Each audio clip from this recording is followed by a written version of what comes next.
Hi, I'm Karen Downing Ripley, and I invite you to join me on a recent, unexpected side trip to Brittany, France, during the 80th anniversary of the city of Plélo's remarkable liberation celebration, and learn why Bretons and Americans remember and honor our shared DNA of World War II. A last-minute decision to deliver my father's World War II documents to the city of Plélo, France, opened me up to an amazing experience that has truly changed my life. I ask that you join me so that you too can know and appreciate how we Americans are respected and revered because our ancestors fought to liberate the town of Plélo in August 1944. Even though we were tired from weeks of sailing and traveling in Europe, I was thrilled when I realized that Burt had ignored my reluctance to extend our trip and was driving me to Plélo, all on the Brittany Peninsula of France. She said, "Where are we going next?" And I said, "Well, about midday tomorrow, we'll be in Plélo." And she goes, "Really?" And I said, "Yes."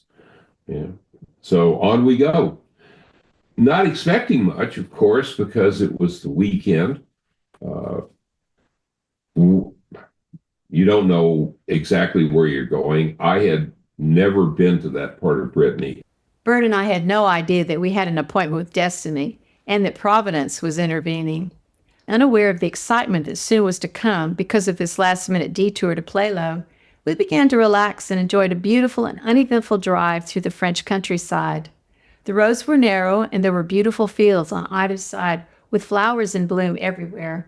It was wonderful to be away from the hustle of the cities and off the freeways. The houses and barns were all built of dark stone and had gardens with gorgeous flowers spilling over walls. Narrow roads wound into towns with row houses made of the same stone, with colorful doors, flowers, or lace curtains the only differentiation one from another. Nothing had changed on these homes for hundreds of years. However, the inside of these homes are beautifully decorated, often with modern Euro design and high-quality furnishings and appliances.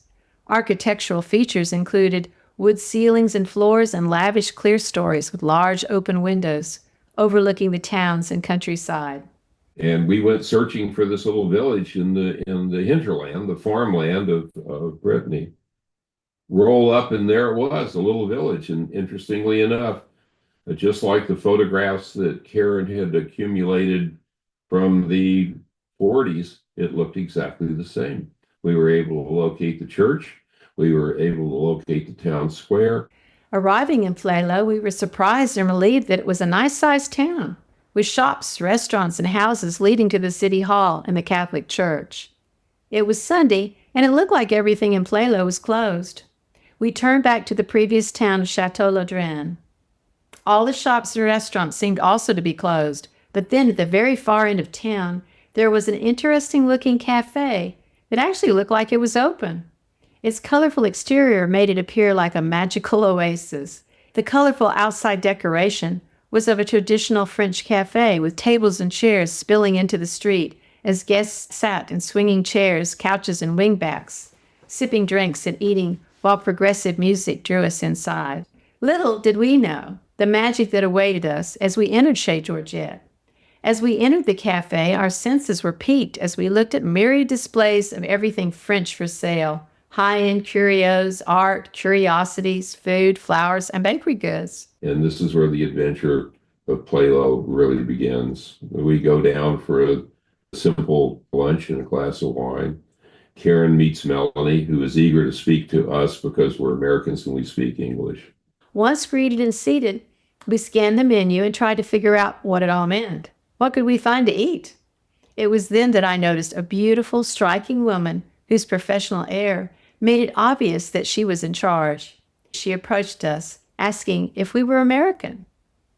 We were surprised because no one else had spoken English, and we had grown accustomed to using sign language and pointing at things, or Googling for a French phrase. She introduced herself as Mélanie, and she asked if we were there for a festival. I asked what festival? She said that Plélo was celebrating its World War II liberation, and Colonel Hamsley and his men who'd saved Plélo, and I was in shock. And before I could tell her I knew Colonel Hamsley and why I was there, she reached into her pocket and pulled out her phone saying, "You know, we studied Colonel Hamsley. and his men in school. Here, I have a picture of him." She held up a picture of Colonel Hamsley, and to my astonishment, I saw my father in the picture. I exclaimed in absolute elation, "That's my father." She was as amazed as I.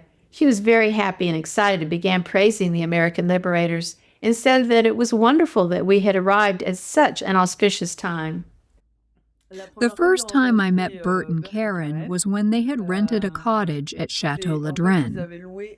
So, for me, it was automatically linked to the events in Plélo that were going to happen at the end of the week, since it was a Monday. And so, there you go. So they arrived, they ate, and I let them eat in peace. At the end, I went to see them to ask, "Are you here? Are you American? Yes?" And they get to talking about, "Are you here for the celebration?" No. "What celebration?" And she said, "Well, we honor the liberator of this area and his men. This week will be the 80th anniversary. A gentleman named Colonel Hemsley, we actually named our municipal stadium after the man." And she pulls out a photograph, and it is a photograph of, at that time, Lieutenant Hemsley, with two other people in the picture. And one of them, of course, is Karen's father. And then there's a lot of, "Oh, my goodness. So you've got to stay." She told us emphatically that we had to stay for the festivities. She asked if we had a room. We said only for that night, and she then invited us to stay for all future nights with her in her B&B above Chez Georgette. I told her we were solely there to drop off my father and Colonel Hamsley's World War II documents, and that we had no idea that there was any kind of celebration. We all agreed that it was the most marvelous synergy, and yes, indeed, we would stay. And there we were for the grand adventure of a lifetime. We were overwhelmed by the hospitality shown to us by Mélanie at Chez Georgette.